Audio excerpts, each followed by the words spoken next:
Before Napoleon marched across Europe, before the British Empire tightened its grip on South Africa, before borders were drawn with rulers and rifles, there was a man who changed everything with a spear and a vision. His name? Shaka Zulu.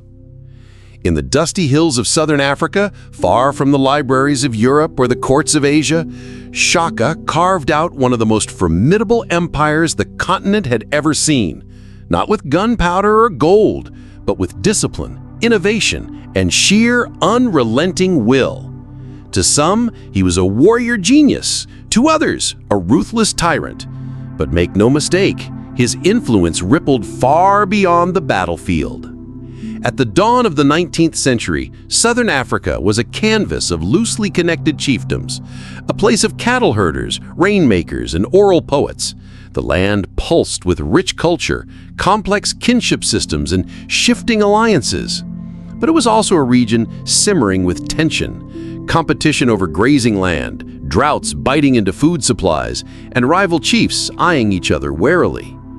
It was into this fertile chaos that Shaka emerged, born not of royalty and comfort, but of exile and rejection. His story would become one of transformation, of forging unity out of fragmentation and reshaping warfare itself in ways the region had never seen before. Why does this story matter? Because Shaka's rise wasn't just about bloodshed, it was about brilliance. He took scattered clans and turned them into a disciplined war machine. He rewrote the rules of leadership, loyalty, and power. And in doing so, he altered the very geopolitical map of southern Africa. Today, his name stands as a symbol of African agency, of the heights that indigenous leadership could reach, and of the complex legacies that powerful leaders leave behind. This is not just the tale of a king.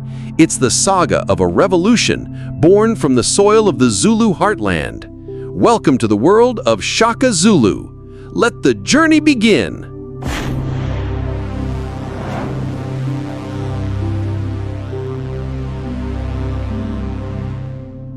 Long before Shaka Zulu rose to dominance, the land that would become the Zulu Kingdom was a patchwork quilt of rolling hills, fertile valleys, and wide savannas stitched together by the footsteps of clans and chiefdoms. What we now know as KwaZulu-Natal was then a vibrant theater of small, autonomous polities, each with its own lineage, customs, and loyalties, but all bound by shared languages, beliefs, and survival strategies in a land both bountiful and brutal. This was a world organized not around rigid borders, but around kinship, cattle, and power that was as mobile as the herbs themselves. Leadership was less about fixed thrones and more about influence, persuasion, and, when necessary, force.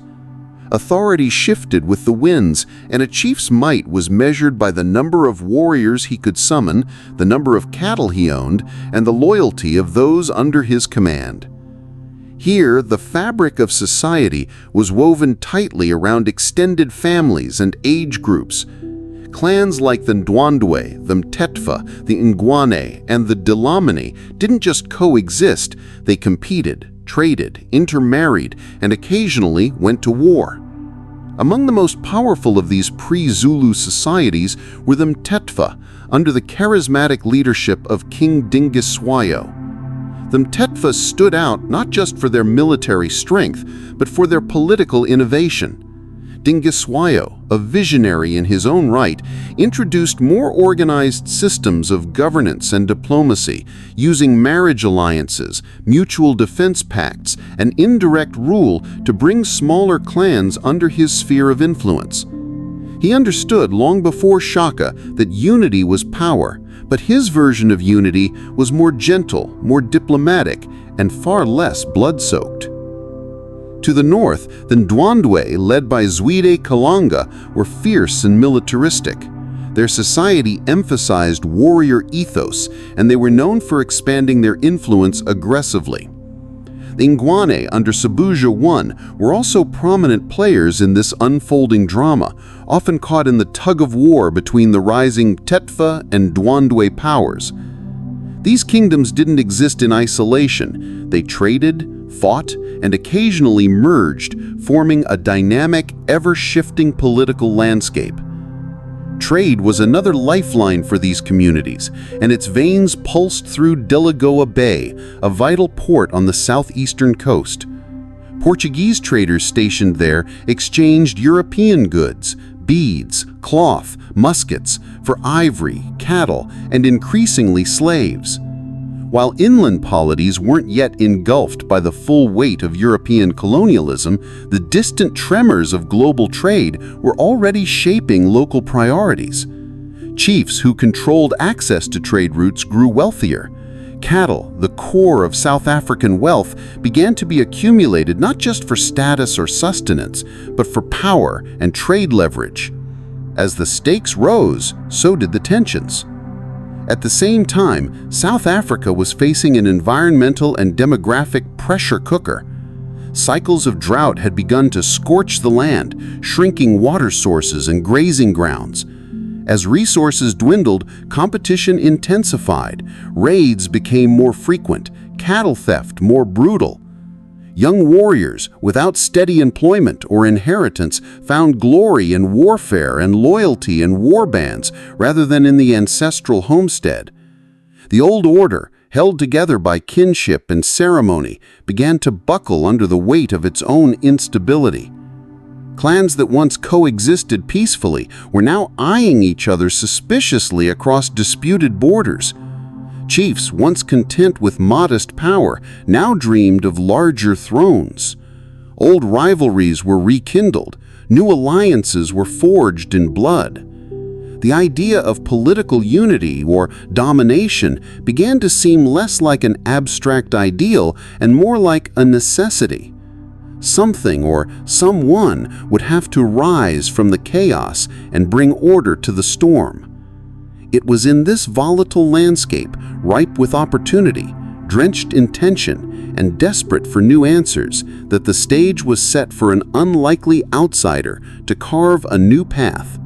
The land before Shaka wasn't waiting to be conquered, it was boiling, and all it needed was a spark. History doesn't always begin with fanfare. Sometimes it starts in shame. Shaka Zulu, the man who would one day command tens of thousands and reshape the destiny of southern Africa, was born under a cloud. His mother, Nandi, a proud woman from the Ilangeni clan, became pregnant out of wedlock after a brief union with Senzanganakona, a Zulu chieftain of modest standing. In a society where lineage and legitimacy determined one's worth, this was no minor scandal, it was a stain. The child, Shaka, bore the weight of that stain from the moment he entered the world around 1787. He and his mother were not simply shunned, they were cast out. Ridiculed by his peers and branded with cruel nicknames, Shaka grew up knowing rejection more intimately than affection. But rejection, as fate would have it, would become his training ground. It steeled him, hardened him, taught him to trust no praise and fear no insult. And when exile forced Nandi and her son into the territory of the Zulu Kingdom, it unknowingly delivered him into the orbit of a very different kind of man, King Dingiswayo. Dingiswayo wasn't like the other chiefs. He had vision, charm, and a knack for political maneuvering that made him both admired and feared. He saw the potential in Shaka long before others did. Here was a young man, lean and intense, quiet but calculating, with a presence that couldn't be ignored. He was no royal prince, but he carried himself like one. Under Dingiswayo's mentorship, Shaka was recruited into the Mtetwa military system, not as a pampered commander, but as a foot soldier in the regimental ranks. It was here that the spark ignited into flame. Shaka wasn't just a good warrior, he was terrifyingly efficient. His fighting style was precise, direct, and ruthless. He shunned the traditional throwing spear and demanded close-quarters combat. His idea was simple: kill decisively or be killed. He trained harder than anyone, marched longer, struck faster. The battlefield for him was a proving ground, not just of strength, but of strategy, psychology, and power. He began to distinguish himself in skirmishes, not just through brute force, but through the uncanny ability to anticipate enemy movements and turn weaknesses into opportunities. Meanwhile, back in the Zulu clan, things were stirring. Senzanganakona, Shaka's estranged father and chief of the Zulu, passed away in 1816. His death triggered a succession struggle, as was often the case in these fractured chieftaincies. The throne passed not to Shaka, the exiled son, but to Sigujiana, a half-brother with neither Shaka's charisma nor his experience. But what Sigujiana did have, briefly, was proximity to power. That wouldn't last long. With Dingiswayo's quiet backing and the weight of his now loyal Mtetwa regiment behind him, Shaka made his move. The story is told in different shades depending on the teller. Some say Sigujiana was assassinated, others say he fled in terror, but the outcome is the same. Shaka claimed the Zulu chieftaincy without much of a fight. It was swift, almost surgical, like everything else he did. At this point, the Zulu clan was still a minor player, one of many small chiefdoms dotting the map, but Shaka didn't see a chieftaincy. He saw a kingdom. He didn't just want to lead his people, he wanted to forge a new kind of people altogether. And just as he was beginning to shape that dream, the unthinkable happened. Dingiswayo was captured and executed by Zwide of the Ndwandwe, a bitter rival whose power had long threatened Mtetwa dominance. The death of his mentor could have shattered Shaka, cut his momentum, sent him back into the obscurity from which he came. But it didn't. It did the opposite. It galvanized him. In a moment that would define the path ahead, Shaka didn't retreat. He absorbed the Mtetwa's shattered remnants into his fold. Warriors once loyal to Dingiswayo now looked to Shaka, and he gave them purpose, vengeance, and the promise of power. The boy once scorned, once spat out by his own clan, now stood at the helm of a growing force. The Mtetwa were broken, but still burning. The Zulu were small, but now dangerous. And Shaka, taller than most, with piercing eyes and the weight of 100 insults behind every command, was no longer a chief. He was becoming something else entirely. A nation builder, a reformer, a storm-gathering force. The warrior king had arrived. When Shaka seized the chieftaincy of the Zulu, he didn't simply inherit a throne, he dismantled it. The idea of rulership in pre-Zulu South Africa had been rooted in kinship, consensus, and custom. Chiefs were expected to be part of the people, ruling with rather than over them. But Shaka had no interest in tradition for tradition's sake. He was not there to maintain the status quo. He was there to reinvent it. What he envisioned wasn't a federation of loosely tied clans. He wanted a kingdom, a machine, an empire. So he set to work tearing down the old order and building something entirely new in its place. The chiefdom of the Zulu was replaced with a centralized monarchy, an iron-fisted system with himself, the Nkosi Inkulu, or Great King, at its core. Authority was no longer fluid or shared, it radiated downward from Shaka himself. Loyalty was no longer to a family or a village, but to the crown. And any who doubted that were given swift, public examples of what disloyalty meant. But how do you forge a nation out of dozens of independent clans, each with their own lineage, customs, and pride? You break them or absorb them, sometimes both. Shaka launched a campaign of relentless expansion, not merely to gain territory, but to reprogram identities. When he conquered a clan, he didn't just loot and leave, he assimilated. The defeated were either welcomed if they submitted, or wiped out if they resisted. Cattle were confiscated, leaders dethroned, and warriors either killed or conscripted.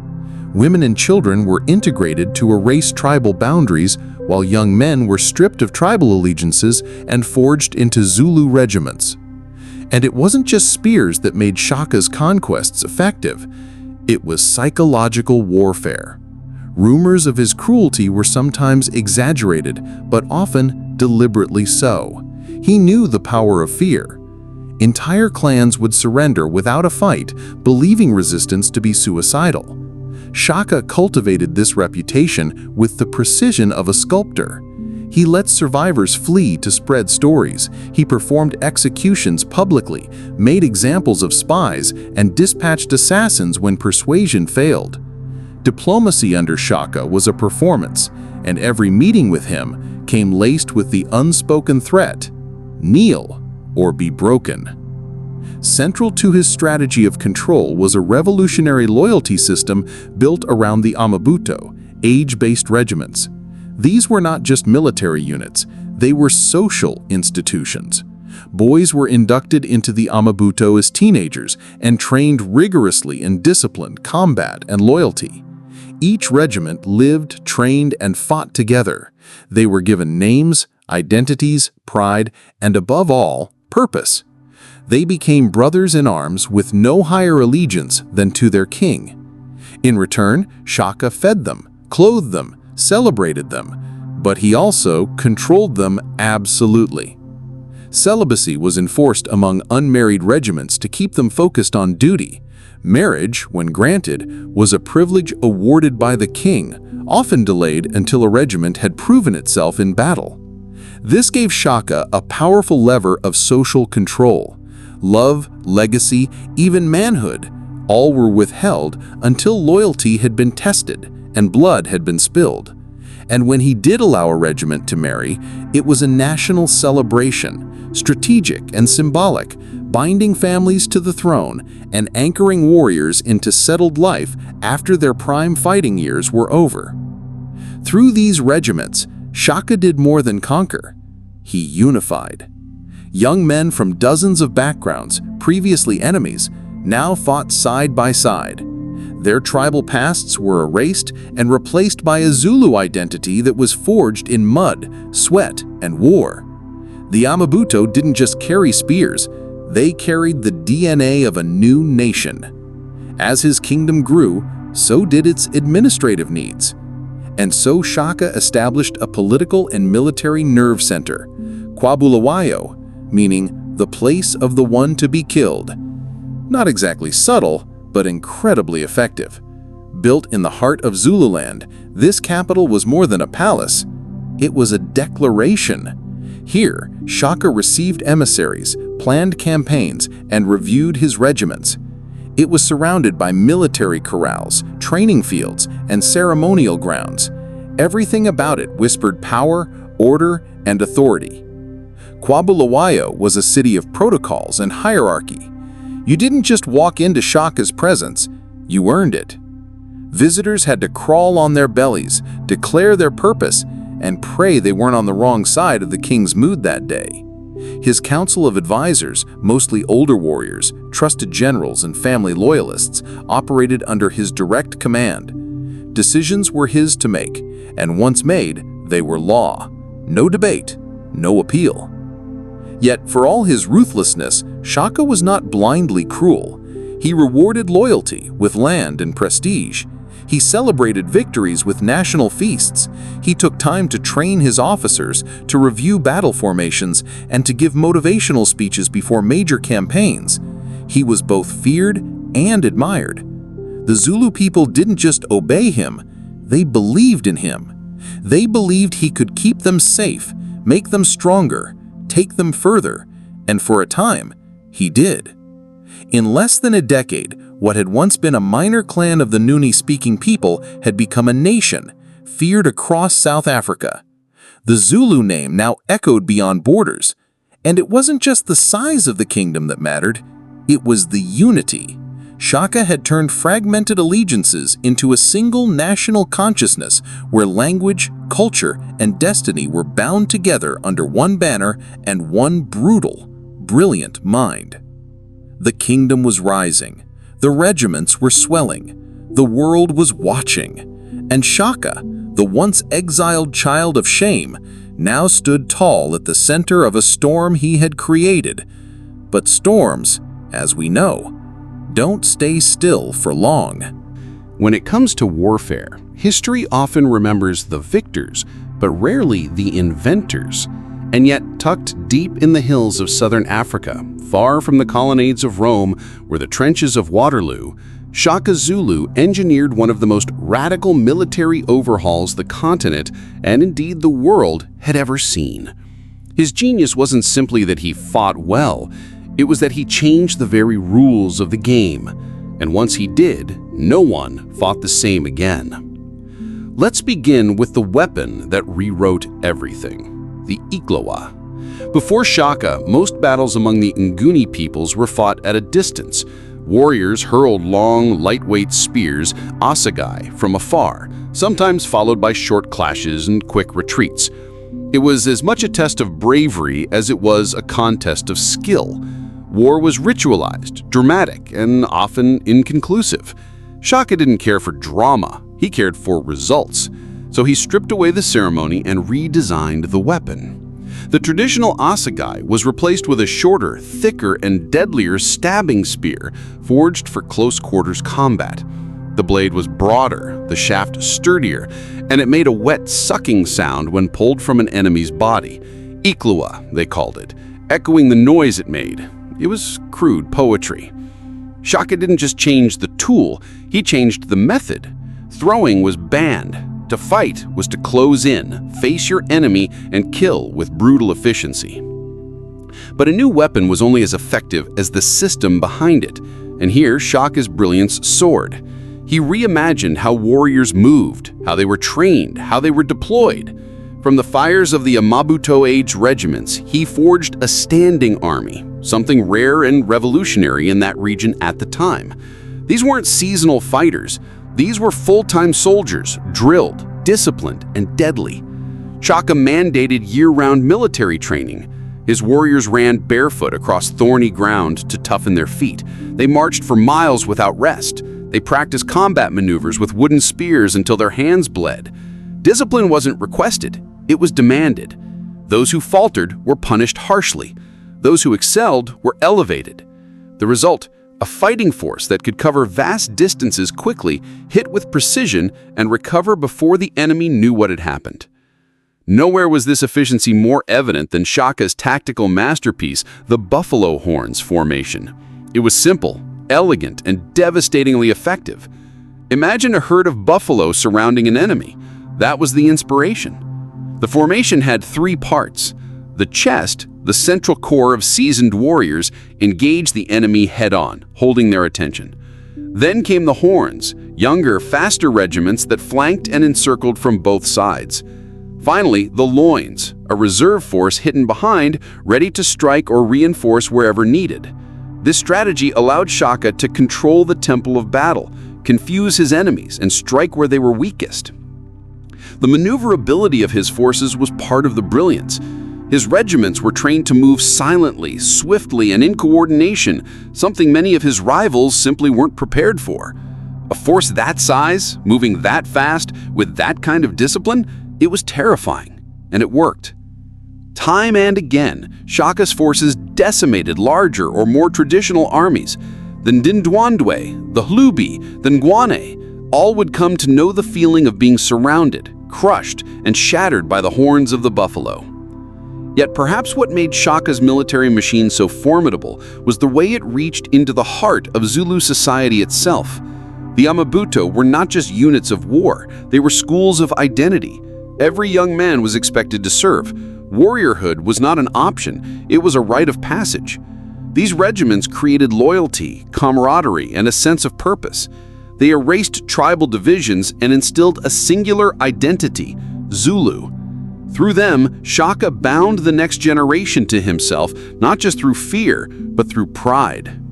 His regiments wore distinctive dress, marched in choreographed drills, sang war chants, and held their own identities like modern battalions. The entire kingdom became militarized. Even the architecture of corrals and settlements changed, optimized for defense and control. War was no longer just an event, it was the engine of the state. Globally, comparisons are inevitable. Shaka's transformation of his military has echoes of Napoleon Bonaparte, who just decades earlier had revolutionized European warfare through mass conscription, aggressive mobility, and the idea of a nation in arms. Like Napoleon, Shaka understood that victory wasn't only won by weapons, but by organization, morale, and belief. And just as Napoleon replaced dynastic armies with citizen soldiers loyal to France, Shaka replaced fragmented tribal loyalties with regiments loyal to a new Zulu nation. We can go further. Think of the Mongol armies under Genghis Khan, fast, flexible, coordinated across vast terrain. Or the Spartans, who drilled their boys from childhood into elite warriors. Or the Romans, whose discipline turned farmers into a global force. Shaka belongs in that same breath. He took what was available, spears, shields, sandals, and created something that outperformed kingdoms with far more resources. And the effects weren't just local. Shaka's military machine triggered the Mfecane, a massive ripple effect across southern Africa where displaced tribes fled, resisted, or imitated his methods. His influence can be seen in the rise of militarized kingdoms like the Ndebele under Muzilikazi, who was once Shaka's general. It's felt in the ways neighboring peoples reorganize themselves, not just to fight him, but to avoid becoming like him. Entire regions emptied or transformed not through colonization, but through African ingenuity and power. Of course, power breeds imitation, but also resistance. Some saw Shaka as a tyrant, blood-soaked, paranoid, unforgiving. And there's truth to that. His wars claimed tens of thousands of lives. His discipline could turn brutal. But to stop there is to miss the full picture. Shaka didn't just bring death, he brought design. He turned a fragmented region into a state, a scattered people into a nation, and age-old practices into a new military doctrine that would resonate for generations. By the time European settlers and colonial forces began to seriously push into Zulu lands later in the century, they weren't confronting scattered villages or tribal militias. They were staring down a kingdom forged in iron discipline and sharpened by one man's ruthless brilliance. The British would learn this the hard way at Iklwa, decades after Shaka's death. In a continent often painted as passive in its pre-colonial past, Shaka Zulu stands defiant, proof that Africa produced not just warriors, but strategists, innovators, and empire builders. His military revolution was not borrowed from Europe or imposed by outside forces. It was homegrown, rooted in the soil, watered by blood, sharpened by vision. Shaka didn't just fight wars, he reshaped the world around him to win them. And in doing so, he left behind something that no rival could ignore and no historian should ever forget. There's a word in the annals of Southern African history that still sends echoes through the soil. Mfecane. It means the crushing in isiZulu, a term as ominous as it is fitting. This was no single event, no brief chapter of violence. It was a sprawling period of destruction, displacement, upheaval, and reinvention that redrew the map of the region. And at the center of it all stood Shaka Zulu, the man whose ambition turned ripples into tidal waves. To understand the Mfecane is to understand how one man's desire for unity and dominance triggered consequences far beyond his intention. Shaka's Zulu Kingdom didn't rise in a vacuum. It expanded aggressively, relentlessly. With each campaign, rival clans were dismantled, populations were scattered, and entire societies were unmade. But they weren't erased. They adapted, migrated, and in many cases rose again. Sometimes stronger, sometimes more brutal, but always changed. Let's step back. In the early 19th century, Southern Africa was a web of chiefdoms, bound loosely by tradition and geography. Shaka, as we've seen, began uniting them, first by persuasion, then by force, and eventually by sheer momentum. His early campaigns against smaller clans had already begun to unsettle the delicate balance, but it was the clashes with major powers that truly shook the foundations of the region. The Ndwandwe, led by Zwide, Kalanga, were the first major obstacle. Militarily formidable and deeply entrenched, the Ndwandwe posed a legitimate threat to Shaka's expansion. Their clashes with the Zulu were not skirmishes, they were wars of attrition, brutal, prolonged, and costly. In 1818, after a series of running battles, Shaka dealt Zwide a decisive blow at the Battle of Matulzu River, forcing him and his people into retreat. The Ndwandwe kingdom collapsed, and in its wake, a tidal wave of displaced people surged through the land, looking for safety or for revenge.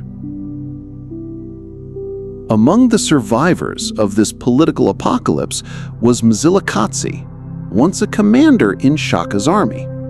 Brilliant, bold, and fiercely independent, Mzilikazi broke away from Shaka's command after a dispute and led a splinter group of warriors northward. But this was no exile in shame. It was an exodus of reinvention. Mzilikazi would go on to found the Ndebele Kingdom in what is now Zimbabwe, carving out a militarized society in Shaka's image, but with his own fingerprints. The Hulibi, another major group, suffered a similar fate. Pummeled by both Shaka's forces and neighboring rivals, their society splintered. Some were absorbed into the Zulu regiments, others fled westward, becoming refugees in their own land. As the dominoes fell, migration became survival. Groups moved west, north, and east, anywhere the Zulu spear didn't reach. One of the most fascinating byproducts of this great migration was the rise of Moseshweshwe, a leader of rare wisdom and diplomacy. As violence erupted across the region, Moseshweshwe gathered displaced people, including refugees from shattered clans, and settled atop the mountain stronghold of Thaba Bosiu. There, he founded what would become the Sotho Kingdom, not through brute force, but through negotiation, alliance building, and shrewd strategy. Moseshweshwe was the anti-Shaka in many ways, but his state owed its very existence to the chaos Shaka had unleashed. Without the Mfecane, there might never have been a Lesotho. Further east, another kingdom took shape in the churn of migration, the Gaza Empire, founded by Soshangane, yet another general fleeing from the Zulu orbit. He marched his followers into present-day Mozambique and, through a combination of conquest and diplomacy, established a powerful state. Like Mzilikazi, Soshangane didn't reject Shaka's methods, he exported them. His empire bore many of the Zulu military hallmarks: regimental systems, centralized power, and the iron fist of rule. So what exactly was the Mfecane? At its core, it was a chain reaction. Shaka's campaigns broke existing kingdoms whose remnants then fled or fought to establish new ones. Those new powers displaced others who did the same. With each wave, more people were uprooted, more conflicts erupted, and more societies were forced to evolve. The entire region was turned upside down. But here's where things get complicated and controversial. For decades, the prevailing narrative has painted Shaka as the primary architect of the Mfecane. This view, echoed in colonial-era texts and nationalist histories alike, casts him as both destroyer and creator, an African Napoleon who reordered the map through sheer will. Yet in recent years, historians have begun to question this view. Was the Mfecane solely Shaka's doing, or were external forces already pressuring the region, with Shaka merely riding the wave? Let's look at the evidence for broader causation. First, there's the impact of climate. The early 1900s were marked by severe droughts, which devastated crops, parched grazing lands, and pushed communities into conflict over limited resources. Famine sharpened the desperation. Clans that once coexisted began raiding each other just to survive. Even without Shaka, war was already in the air. Then there's the colonial elephant in the room: European expansion. The Portuguese, settled along the coast at Delagoa Bay, had long been stirring local economies by trading weapons, liquor, and manufactured goods in exchange for slaves and ivory. These trade pressures incentivized violence. Chiefs sought captives to sell. Warriors were armed with new tools of destruction. The economy of the region was becoming militarized, and Shaka's rise coincided with that transformation, not necessarily caused it. Some scholars also argue that the Mfecane narrative itself was manipulated by colonial powers, particularly during the apartheid era, to portray African societies as inherently violent and self-destructive. This, in turn, provided moral justification for European order and intervention. In this reading, Shaka becomes not just a historical figure, but a tool used to rewrite African history in ways that served European agendas. So what was the Mfecane? Shaka's doing? Yes and no. He was a catalyst, a giant in a volatile landscape, but not the sole author of the chaos. The reality is far more nuanced.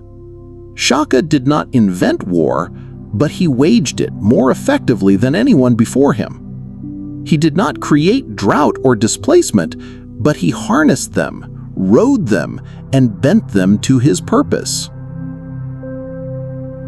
And perhaps that's the most important point. Shaka Zulu didn't create the storm, but he learned how to control the lightning. In the aftermath of the Mfecane, Southern Africa was barely recognizable. The once fluid patchwork of chiefdoms had hardened into kingdoms. States had formed where villages once stood, borders had shifted, populations had moved, and new identities were born from the crucible of crisis. In many ways, the modern political map of Southern Africa was shaped not in colonial boardrooms, but in the thunder and dust of the Mfecane.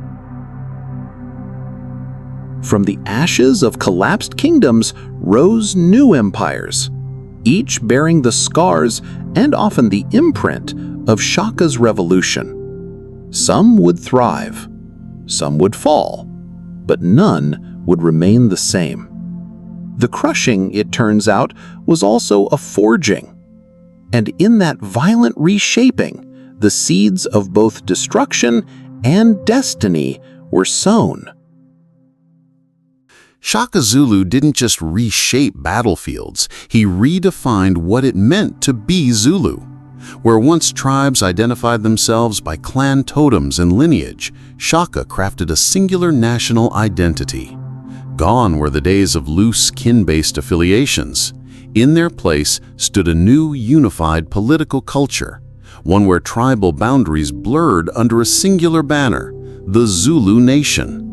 It was a cultural revolution as profound as his military one, and it began with the beating heart of his empire, the Amabuto, or age-grade regiments. These regiments were more than just military units. They were schools of statehood. Every young man inducted into an Ibuto underwent not just physical conditioning, but a social reprogramming. Individual ambition was subordinated to collective loyalty. To be Zulu now meant to serve the king, the kingdom, and the cause. Regiments became both barracks and brotherhoods, instilling honor codes that discouraged cowardice and celebrated valor. In many ways, Shaka replaced the village elder with the drill sergeant and the family name with the regimental shield. Central to this new warrior culture was celibacy. Shaka believed that passion for battle should not be diluted by passion for women. His unmarried warriors were prohibited from marrying until they had served the state for years, sometimes decades. Only when Shaka granted permission could an Ibuto be disbanded and allowed to settle down. In this, marriage became not a personal milestone, but a political privilege, one granted by the king as a reward for loyalty and service. Through this system, he controlled not only armies, but reproduction, ensuring that the next generation would be born from men proven on the battlefield and loyal to the throne. Fear, too, was a glue that held this cultural order in place. The penalty for desertion, cowardice, or defiance was often death, delivered swiftly and publicly. But it wasn't cruelty for its own sake. It was discipline turned doctrine. Shaka believed a great nation needed strong bones, and strength demanded sacrifice.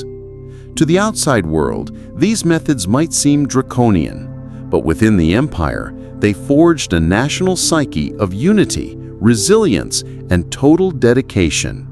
The line between civic life and military life blurred, and the Zulu identity became synonymous with the warrior spirit. Women, meanwhile, played a more complex and restricted role within this new social framework. Among the royal elite, they were often political pawns, used to cement alliances or produce heirs. But this did not mean that they were without influence. Shaka's own mother, Nandi, remained a towering figure throughout his reign. Her wisdom and fiery defiance helped shape the king's early worldview, and her death reportedly sent Shaka into a deep spiral of grief, during which he demanded an empire-wide mourning period. Still, for most women, the new order brought tighter control, restrictions on marriage, expectations of loyalty to the king, and limited autonomy outside of the domestic sphere. Yet even in this militarized society, culture and ritual remained vital. The Zulu spiritual world, though reframed under Shaka's reign, was not erased. In fact, Shaka wove religious symbolism into statecraft. He claimed mystical favor from ancestral spirits, used diviners to read omens before battle, and performed public rituals to affirm his legitimacy. The royal Isangoma, or diviners, and Inyanga, healers, held respected roles, advising on everything from weather to warfare. In Shaka Zulu, the spear was mighty, but it was sharpened by spirit. Rites of passage also took on national significance. Circumcision, long practiced as a tribal initiation, was abolished by Shaka, perhaps to sever links with older, rival traditions and emphasize his own regimental system instead. In its place, martial rituals emerged, public displays of strength, synchronized dances, mock battles, and formal reviews by the king himself. These ceremonies were not just for show, they reinforced the collective Zulu identity and reminded every citizen of their place in the grand hierarchy.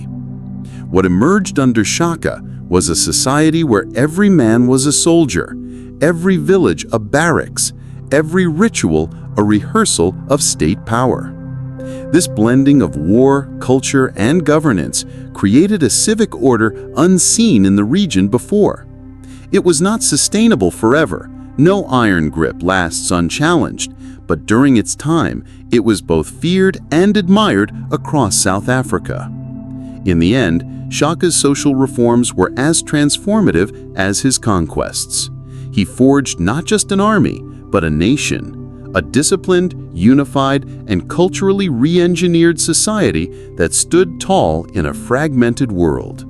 His Zulu were not simply born, they were made through fire, through loyalty, and through the careful molding of culture itself. Shaka Zulu's genius was not limited to the battlefield or the social sphere.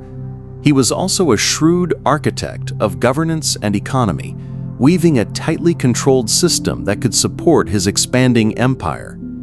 At the heart of his kingdom lay a centralized authority, an early form of statecraft that held together a mosaic of clans under one ruler. Unlike the decentralized chieftaincies that had dominated before, Shaka's kingdom operated more like a command center where power flowed from the king down through layers of loyal intermediaries. The backbone of this system was Shaka himself, an absolute monarch whose word was law. But he didn't rule alone. To maintain control over vast and diverse territories, he appointed trusted Izinduna, or advisors, and regional chiefs to oversee day-to-day affairs. These men acted as his eyes and ears, responsible for collecting tribute, enforcing laws, and mobilizing warriors when called upon. They were often chosen from among his closest allies or former Amabuto commanders, ensuring loyalty flowed upward through chains of personal bonds as much as through institutional roles. This system of delegated authority allowed Shaka to extend his reach beyond the royal kraal at Bulawayo, the political and military capital. Provinces were organized under chiefs who managed local affairs but answered directly to the king. Their legitimacy came not just from birthright but from the king's sanction. Chiefs who failed to deliver tribute or obey commands risked severe punishment or replacement by more compliant leaders. It was a system built on trust in fear, tightly balanced to avoid rebellion but allow efficient governance. The economy of the Zulu Kingdom was deeply intertwined with its social and military structures, with cattle at its core. More than just livestock, cattle represented wealth, social status, and political power. They were the currency of tribute and diplomacy, the heart of marriage payments, lobola, and the fuel for feasts and ceremonies. Shaka's government rigorously controlled cattle herds, collecting tribute in cattle from conquered or allied clans. This tribute was both a tax and a symbol, a regular reminder that the power to hold and distribute wealth lay with the king. The cattle economy also underpinned the Zulu military machine. Warriors depended on cattle for sustenance, and large herds ensured the army could be provisioned during long campaigns. The possession and redistribution of cattle helped cement loyalty and rewarded service. In times of scarcity, cattle raiding became a state-sanctioned activity, expanding resources while weakening rivals. Justice in the Zulu Kingdom was swift, uncompromising, and designed to maintain order in a society that prized discipline. Shaka's legal system combined traditional customs with his own decrees, and punishment often leaned toward the severe. Crimes such as theft, cowardice, or insubordination were met with harsh penalties, sometimes death. Trials were conducted by councils of elders and induna who balanced customary law with royal mandates. Public punishment in displays of justice reinforced the king's authority and deterred dissent. The justice system was not about fairness as we understand it today, but about maintaining the stability of the state through control and fear. Beyond governance and economics, Shaka's kingdom thrived on ceremonial events that reinforced social cohesion and royal power. National festivals, often coinciding with seasonal cycles, were lavish affairs, filled with music, dance, feasting, and ritual. These gatherings served multiple purposes: celebrating military victories, honoring ancestors, and renewing loyalty to the king. Warriors were often paraded and publicly honored, while communal dances and storytelling strengthened the shared cultural identity. One of the most important ceremonies was the First Fruits Festival, which marked the harvest and involved offering the first crops to the ancestors and the king. This ritual linked the land, the people, and the monarchy in a sacred contract of mutual care and blessing. Other events marked rites of passage for warriors and officials, integrating personal milestones with the broader needs of the kingdom. In sum, Shaka's governance and economy were a carefully balanced system of centralized power, delegated authority, wealth control, and social ritual. Each piece, from the cattle herds grazing on open plains to the Nzinduna advising the king, was part of a larger machine designed to keep the Zulu Kingdom strong, unified, and ready for whatever storms lay ahead. It was a kingdom where power was visible in every spear, every herd, and every dance, a living, breathing empire built on discipline and loyalty.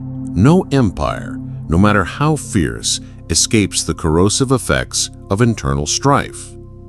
Shaka Zulu Kingdom was no exception. The same iron will and relentless ambition that forged a powerful nation also sowed the seeds of its vulnerabilities.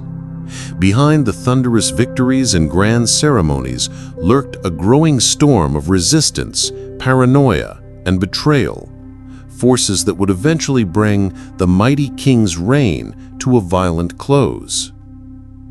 The cost of constant warfare was enormous. Shaka's military campaigns, while successful, demanded near-perpetual mobilization of men and resources.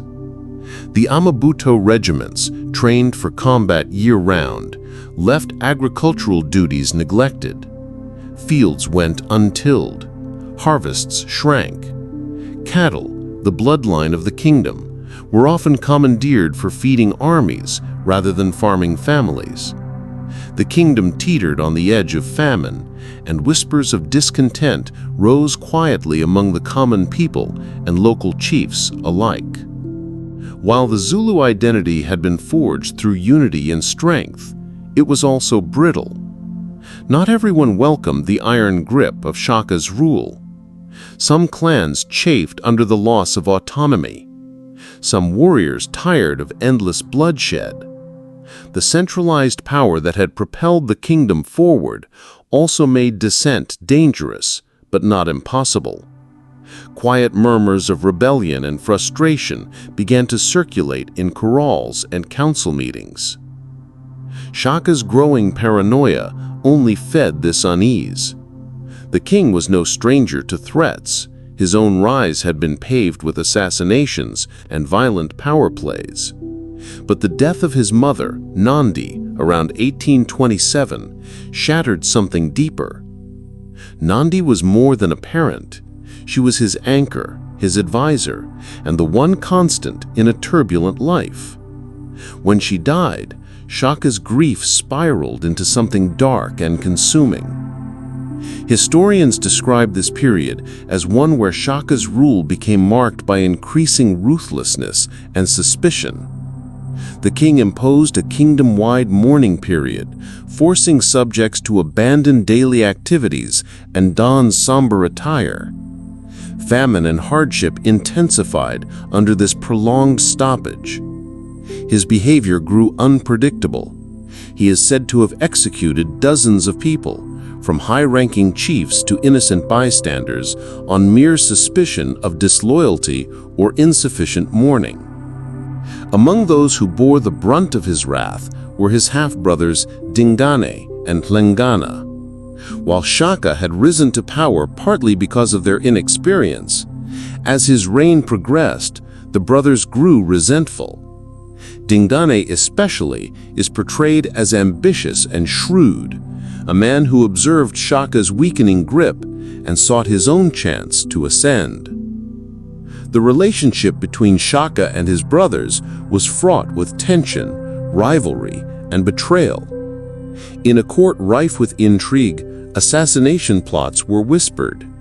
Shaka, ever suspicious, often saw enemies in every shadow. Public executions became a method of maintaining order, but also instilled deep fear and mistrust among his closest allies. The line between genuine treason and imagined threats blurred in the king's mind. These internal cracks weakened the unity that had been the Zulu Kingdom's greatest strength. While the external enemy could still be met with the formidable Amabuto, the real danger now lay within. Dingane and Hlengana, leveraging alliances with disgruntled chiefs and warriors, conspired to end Shaka's reign. Their coup was swift and decisive. In 1828, Shaka was assassinated, stabbed to death at his royal corral by these brothers and their followers. The death of Shaka marked the end of an era, but the kingdom itself endured. Dingane assumed power, inheriting a legacy both glorious and troubled. The brutality and genius of Shaka's reign were remembered in equal measure, a testament to the fine line between a unifying leader and a tyrant consumed by fear. Shaka's story reminds us that empires built on conquest and fear often carry the seeds of their own destruction. The very strength that can unite a people can also isolate a leader, sow suspicion, and invite betrayal. In the end, the thunder that shook the land was silenced, not by a foreign invader, but by the sharp blades of those once closest to the king himself. In the early months of 1828, the thunderous roar of Shaka's reign was silenced, not by foreign armies, but by the quiet betrayal of kin. His assassination was swift and brutal, a calculated strike orchestrated by those closest to him, his half-brothers Dingana and Mfecane. After years of ruthless leadership, marked by genius and growing paranoia, Shaka's own family concluded that the time had come to end his rule. The murder took place in the royal corral under the cover of night. Shaka's defenders were caught off guard, and his assassins acted decisively. Stabbed repeatedly, the king, the man who had transformed a small clan into a mighty nation, was left lifeless. The act was as much about survival as ambition. Dingana and Mfecane, knowing the fear and power their brother wielded, gambled everything on this coup. Shaka's death created an immediate power vacuum. His rule had been absolute, and no clear succession plan existed outside his brother's ambitions. For a moment, the kingdom wavered, uncertain who would fill the void left by the legendary leader. The Amabuto, once fiercely loyal, grappled with the shock of losing their commander. Into this chaos stepped Dingane, Shaka's half-brother and now self-proclaimed king. His ascent was met with both relief and apprehension. Dingane lacked Shaka's charisma and military prowess, but he was politically savvy, quickly consolidating his power by purging rival factions and reaffirming loyalty through both diplomacy and fear. Yet the shadow of Shaka's legacy loomed large, and Dingane struggled to command the same unwavering respect. The kingdom's internal stability began to fray. The harsh discipline and iron order Shaka had imposed softened under Dingane's less centralized control, leading to a degree of unrest and factionalism. Some former commanders chafed at Dingane's rule. Others saw opportunity in the shifting sands of power. The unity that had defined Shaka Zulu slowly eroded. This period also marked the beginning of the Zulu Kingdom's vulnerability to European incursion. The British and Boers, expanding their colonial reach, now encountered a kingdom less unified and more fractured than during Shaka's zenith. Although the Zulu remained formidable, their internal divisions made coordinated resistance more difficult. Dingane's reign would soon face its own crises, culminating in clashes with European settlers and missionaries. The echoes of Shaka's military innovations were still felt on the battlefield, but the political acumen required to navigate colonial diplomacy was a different game altogether, one the Zulu would have to learn quickly or risk subjugation. Shaka's fall was more than the death of a king. It was the end of an epic. The warrior who had shaped Southern Africa's destiny left behind a powerful legacy, but also a fragile kingdom. His assassination set into motion a series of events that would see the Zulu face new and unprecedented challenges, reshaping the region's history forever. The death of Shaka Zulu in 1828 did not spell the end of the Zulu Kingdom. Instead, it marked the beginning of a complex and turbulent chapter in which his successors struggled to preserve, adapt, and defend the empire he had forged. The reigns of Dingane, Mpande, and Cetshwayo were marked by shifting power dynamics, internal challenges, and increasing pressure from European colonial forces determined to carve up southern Africa. Dingeni ka Senzanga Kona, Shaka's half-brother and assassin, ruled from 1828 to 1840. His reign was immediately beset by instability, as he inherited a kingdom still recovering from years of warfare and the trauma of Shaka's death. While Dingeni maintained some of the military structures, his rule lacked the visionary spark that had fueled Shaka's rise. He faced revolts and challenges, most notably from Mpande, another half-brother who fled the kingdom and later returned with Boer support to challenge Dingeni's authority. Dingeni's reign is perhaps best remembered for his fraught dealings with the Voortrekkers, the Dutch-speaking settlers moving inland from the Cape Colony. In 1838, Dingeni's forces ambushed and killed the Voortrekker leader Piet Retief and many of his followers in a grim episode that heightened tensions between the Zulu and settlers. This event triggered a series of conflicts, culminating in the Battle of Blood River, where the Voortrekkers inflicted a devastating defeat on the Zulu, weakening Dingeni's hold on power. By 1840, Mpande had successfully overthrown Dingeni with the help of Boer forces, becoming king and reigning until 1872. Mpande's rule marked a period of relative stability and consolidation. Unlike his predecessors, Mpande was less aggressive militarily and more focused on internal peace. Under his leadership, the Zulu Kingdom grew larger but less centralized. He balanced traditional structures with the need to accommodate changing political realities, including increasing European presence. Following Mpande's death, his son Cetshwayo ka Mpande ascended the throne in 1872. Cetshwayo was a warrior and leader in his own right, determined to revive the strength and discipline of Shaka's era. He reformed the Amabuto regiments, reinvigorated military training, and sought to unify the kingdom against the growing threat of colonial encroachment. Cetshwayo's leadership culminated in the famous Anglo-Zulu War of 1879, a pivotal moment not just for the Zulu, but for the entire region. The Anglo-Zulu War began when British imperial forces, eager to consolidate control over southern Africa, issued an ultimatum demanding disarmament and submission from the Zulu Kingdom. Cetshwayo refused, leading to war. The conflict opened with one of the most stunning indigenous victories in colonial history, the Battle of Isandlwana on January 22, 1879.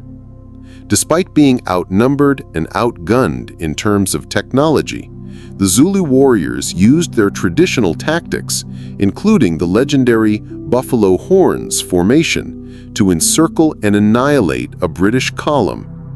The defeat shocked the British Empire and reverberated around the world. However, the victory at Isandlwana was followed quickly by setbacks. The British regrouped and defended the mission station at Rorke's Drift, where a small garrison of roughly 150 soldiers held off thousands of Zulu attackers in a dramatic last stand that became legendary in British military history. Though tactically a defeat for the Zulu, it became a symbol of imperial resilience. Ultimately, British military might prevailed. By the end of 1879, the Zulu Kingdom was defeated and annexed by the British. Zululand was divided into multiple smaller chiefdoms and territories, undermining the centralized power Shaka had built nearly 50 years prior. The British imposed colonial rule, bringing new legal systems, economic structures, and missionary influence. Yet, despite the military defeat and political fragmentation, the Zulu identity endured. Across Zululand and the wider region, the Zulu people maintained their language, customs, and cultural pride. Traditional leaders continued to wield influence, and the memory of Shaka's reforms and military brilliance remained a potent source of unity and resistance. The Zulu nation became a symbol of African resilience against colonial domination. In the decades that followed, Zululand experienced further struggles, rebellions, social upheaval, and gradual incorporation into the Union of South Africa in the 20th century. But the spirit forged by Shaka and sustained by his successors remained unbroken. Today, the Zulu Kingdom's legacy is visible in South Africa's vibrant cultural landscape, its language spoken by millions, and its history taught as a testament to African agency and innovation. From Shaka's spear to the battles of Isandlwana and beyond, the story of the Zulu is one of transformation, survival, and the enduring power of identity in the face of overwhelming change. When we look back across the centuries to the towering figure of Shaka Zulu, the question of his legacy is as complex as the man himself. Was he a visionary hero who forged a mighty nation out of chaos? Or a ruthless tyrant whose reign left scars across southern Africa? The answer, like much of history, refuses to fit neatly into black or white. Shaka's memory oscillates between admiration and condemnation, myth and reality, a duality that has shaped not only the Zulu people's identity, but also how Africa and the world understand power, leadership, and resistance. Within African memory, Shaka occupies a place of profound significance. For many Zulu and other South Africans, he is a symbol of strength, unity, and cultural pride. He represents a moment when African agency was supreme, when an African leader reshaped his world on his own terms without colonial interference. To this day, Shaka is invoked in songs, ceremonies, and political rhetoric as a source of inspiration. Yet his legacy is not without controversy. Stories of his brutality, the executions, paranoia, and strict social controls complicate the picture, leading some to see him as a tyrant who ruled by fear and bloodshed. This ambivalence is not unique to Shaka. History often remembers transformative leaders in shades of contradiction. His story is no different, reflecting the messy realities of state building in turbulent times. Shaka's reforms brought order and power, but the methods were harsh and uncompromising.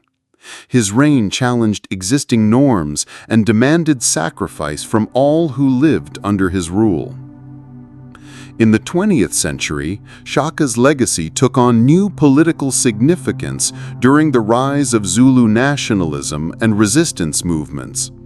The Inkatha Freedom Party, IFP, founded under Mangosuthu Buthelezi in 1975, explicitly drew on Shaka's symbolism to rally Zulu pride and assert political autonomy within the apartheid-era's oppressive landscape.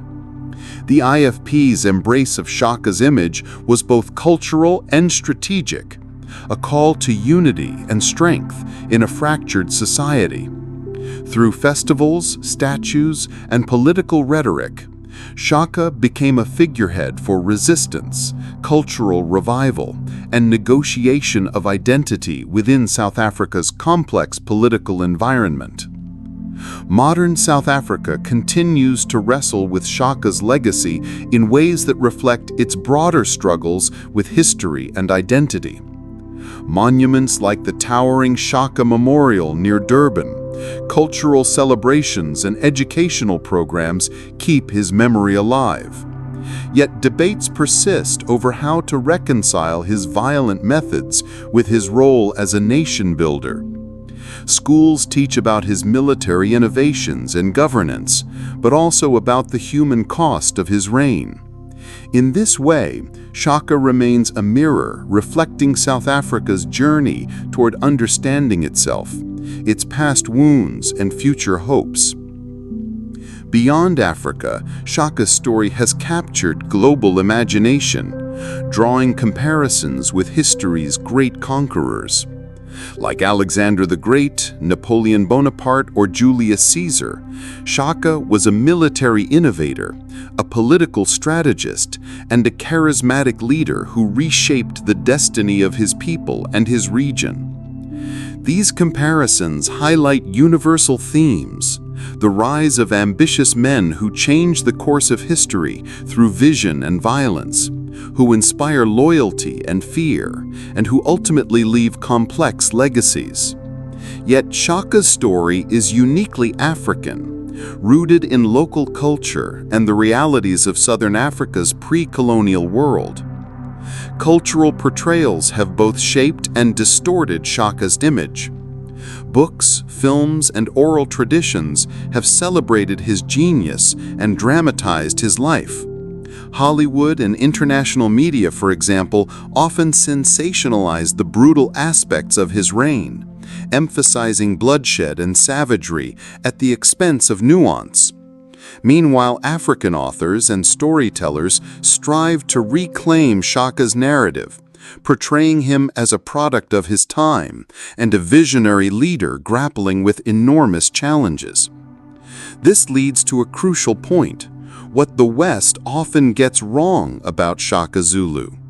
For many outside Africa, Shaka is simplified into a stereotype, the savage warrior king, a caricature detached from context. This portrayal ignores the complexity of his statecraft, the sophistication of Zulu society, and the geopolitical forces at play. It erases the fact that Shaka's kingdom was a highly organized society with laws, culture, and diplomacy. It neglects the impact of European colonialism and the later reframing of African history through colonial lenses that sought to justify domination by depicting Africans as inherently violent or primitive. In truth, Shaka's story is a powerful counter-narrative to these misconceptions. He exemplifies African innovation in governance and military strategy, a leader who transformed fragmented chiefdoms into a centralized state. His legacy challenges simplistic narratives and invites deeper understanding of Africa's rich and dynamic past. Ultimately, Shaka Zulu remains one of history's most compelling figures, a man whose life was marked by both extraordinary accomplishment and profound tragedy.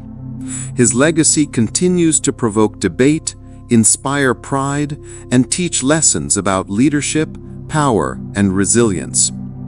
To remember Shaka is to confront the contradictions of history itself, the mingling of glory and cruelty, the forging of identity amid conflict, and the enduring quest to understand the forces that shape nations and peoples.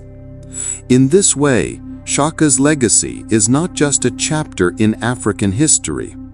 It is a living dialogue between past and present, a story that challenges us all to see beyond myth and to recognize the humanity behind the legend. As we close the chapter on Shaka Zulu and the mighty kingdom he forged, it's time to pause and reconsider what his story truly reveals. Not just about one man or one empire, but about African statecraft, innovation, and the complex dance between power and consequence. For too long, the narrative around African history has been shaped by outsiders, casting indigenous kingdoms as chaotic, tribal, and lacking the sophisticated governance seen elsewhere. Shaka's life and legacy remind us just how mistaken these assumptions are. Shaka was not merely a warlord or a conqueror. He was a visionary architect of a centralized state, something unprecedented in Southern Africa at the time. Through his military innovations, social reforms, and governance systems, he demonstrated a level of political and organizational genius that rivals contemporaries anywhere in the world. His ability to unite fragmented clans, create disciplined armies, and institute laws speaks to an advanced understanding of leadership and nation-building. Yet this glory came at a significant cost. Centralized power, as Shaka wielded it, carries with it the dual potential to build and to destroy. His iron-fisted rule brought order from chaos, but also bred fear, suffering, and brutal punishment. These stories of famine, paranoia, and brutal punishment serve as cautionary reminders that absolute power is a double-edged sword. The balance between unifying leadership and tyranny is fragile, and Shaka's reign highlights the human price often hidden beneath sweeping historical achievements. Why then does Shaka Zulu's story still matter today? It matters because it challenges the simplistic portrayals of African history that linger even now. It demands recognition of African agency, leaders who shaped their own destinies long before colonial maps redrew the continent. Shaka's legacy is a testament to resilience, innovation, and the capacity of African societies to organize complex political structures independently. The echo of the Zulu cry, Bayede, meaning "Hail the King," resonates far beyond battlefield chants or royal ceremonies. It symbolizes a people's enduring spirit, their pride in identity, and the memory of a leader who dared to reshape the world around him. That cry is both a tribute and a challenge, to honor the past while learning from it. As we reflect on Shaka and the Zulu Kingdom, we are called to look beyond colonial narratives that often reduced African empires to footnotes or caricatures. These stories deserve deeper exploration, respect, and understanding. They are part of the rich tapestry of human history, full of complexity, innovation, triumphs, and tragedies. In remembering Shaka Zulu, we embrace a fuller picture of Africa's past, one that recognizes its empires not just as victims or curiosities, but as creators, innovators, and architects of their own destinies. This reflection is not only an act of historical correction, but a foundation for a future that honors the continent's diverse and powerful heritage. So let the cry of Bayede ring out, reminding us all of a history that challenges, inspires, and endures.